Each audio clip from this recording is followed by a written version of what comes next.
Treasury bonds, treasury bills are a legitimate form of, treasury bills are supposed to act like an overdraft.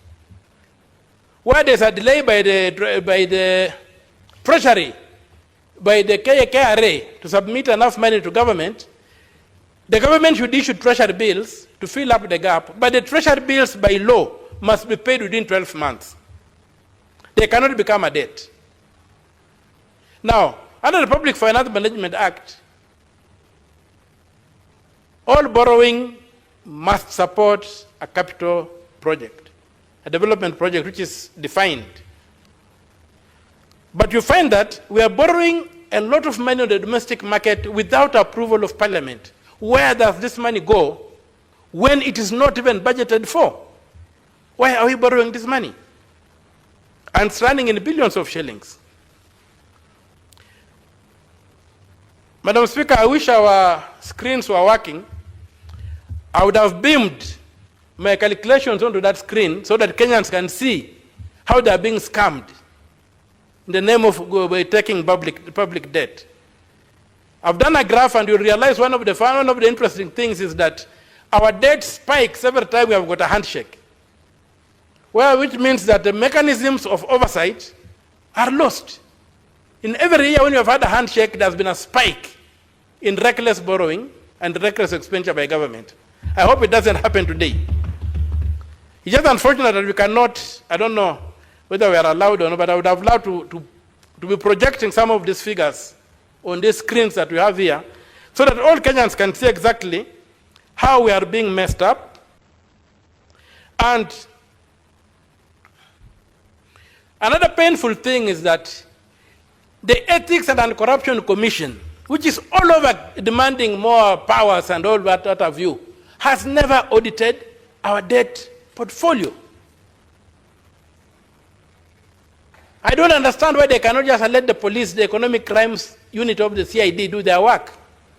The ESCC has never audited our debt.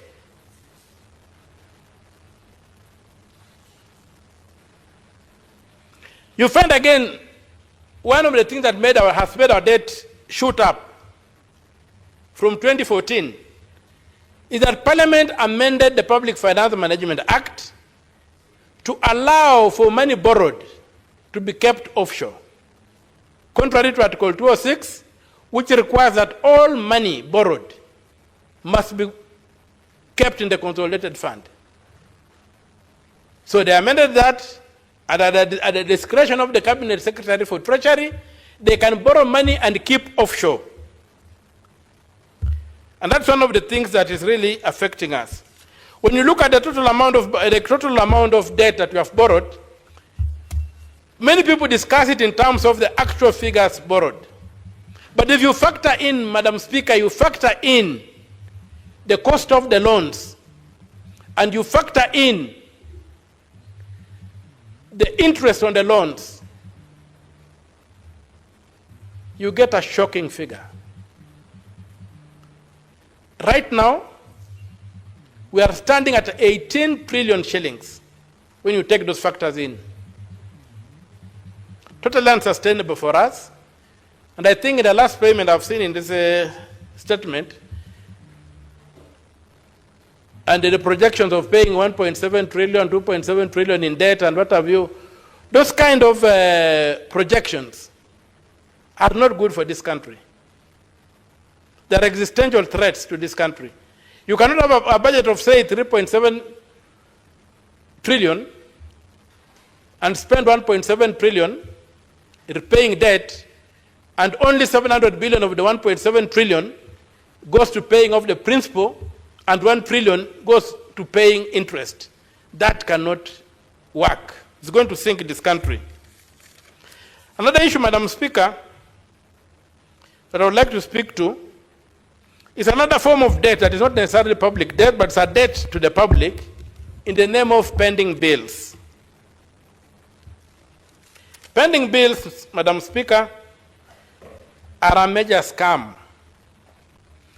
And the scam masters have convinced everybody in this country that we abandon cash-based accounting, we go to accrual accounting. Arrant nonsense. How do you do that? When you implement a budget, and a budget is an act of parliament, a budget is a law, or a budget is an act of a county assembly, it's a law. How do you accrue from one law to another law without referring back to parliament? How do you carry a debt from year 1 to year 2, when year 1, parliament said, or the National County Assembly said, we are giving you this budget, we are giving you this power to collect funds, and you have been given the capacity to do an appropriation bill, an appropriation in a supplementary budget, where emergencies occur that you may not have foreseen. So this drive that we are going to go to accrual accounting, when governments are run on a cash basis, special hours, and it's anchored in the Constitution, is another monster that is going to eat up this country. And we need to look it in the face and say, how do you achieve that? Because the people from this park or whatever, these accountants, have come and they are hollering all over that that's what happens in the private sector. Who tells them that you can run a government like a private sector account? We implement budgets, which are laws. So I don't see a mechanism of accruing an issue from one budget to another budget without going back to parliament. I know that dispensations, there are countries which run on accrual basis, but it's not in their law. It's not in their constitution. A unique feature of Kenya's constitution that we have got chapter 12 on public finance, which tries to cure mischief that has happened in this country since independence, whereby public coffers have never been respected.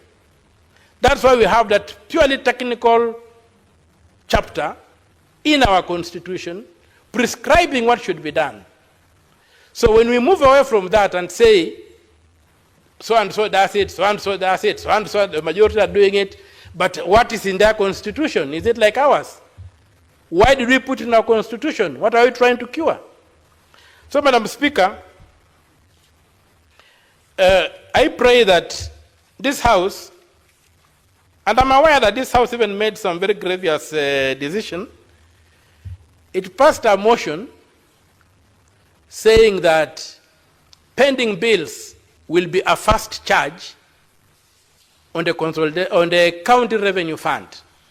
And the logic, they said, okay, Article 14 of the 214 of the Constitution, Article 214 of the Constitution justifies or states that a public debt is a first charge on the consolidated fund. But they read 214 part 1. They did not read part 2, which then defines what is a public debt. Part 2 of 214 defines a public debt to be loans, guarantees for loans, and expenses incurred and related matters to loans. A pending bill where a county government has taken MCAs on a baseline study and they incur money and they can't pay, how does that become a public debt?